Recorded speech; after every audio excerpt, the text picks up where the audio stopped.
ডিজনিল্যান্ডে শুধু রাইডেই নয়, বাইরে বেরিয়ে ঘুরলেও প্রত্যেকটা মুহূর্ত নতুন কিছু দেখতে পাওয়া যায়। কন্নিচিবা মিনাসান, আমি মোনায়, আর আমার নতুন একটা ব্লগে আপনাদের অনেক অনেক স্বাগত। আজকে কোনো রাইড নয়, আজকে চলো আমাদের সঙ্গে টোকিও ডিজনিল্যান্ডটা একটু ঘুরে দেখি। চারপাশের এই অ্যাটমসফিয়ারটা দেখলেই মনে হয় আমরা সত্যিই কোনো ফেরি টেলের জায়গায় চলে এসেছি। তারপর হাঁটতে হাঁটতে চোখে পড়লো colourful shops, different themes, areas, আর রাস্তার দুই পাশে এত কিছু যে কোন দিকে তাকাবো বুঝতেই পারছিলাম না। মাঝে মাঝে আবার দেখা হচ্ছিল ডিজনির ফেভারিট ক্যারেক্টারদের সঙ্গে, আর আমাদের ছেলের জন্য এগুলো ছিল পুরো ট্রিপের অন্যতম স্পেশাল মোমেন্ট।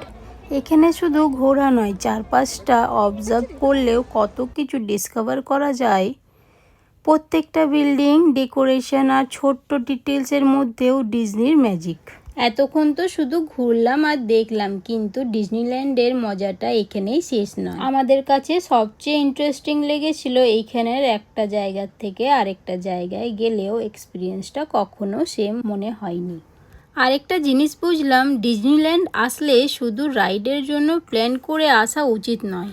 মাঝে মাঝে জাস্ট ঘুরে বেড়ানো, কিছু দেখা আর ফ্যামিলির সঙ্গে টাইম স্পেন্ড করাটাও জার্নির একটা বড় পার্ট।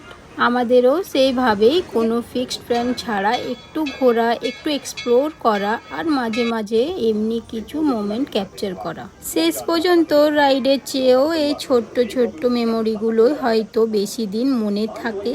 নেক্সট ব্লগে আবার দেখা হবে, সঙ্গে থাকবেন।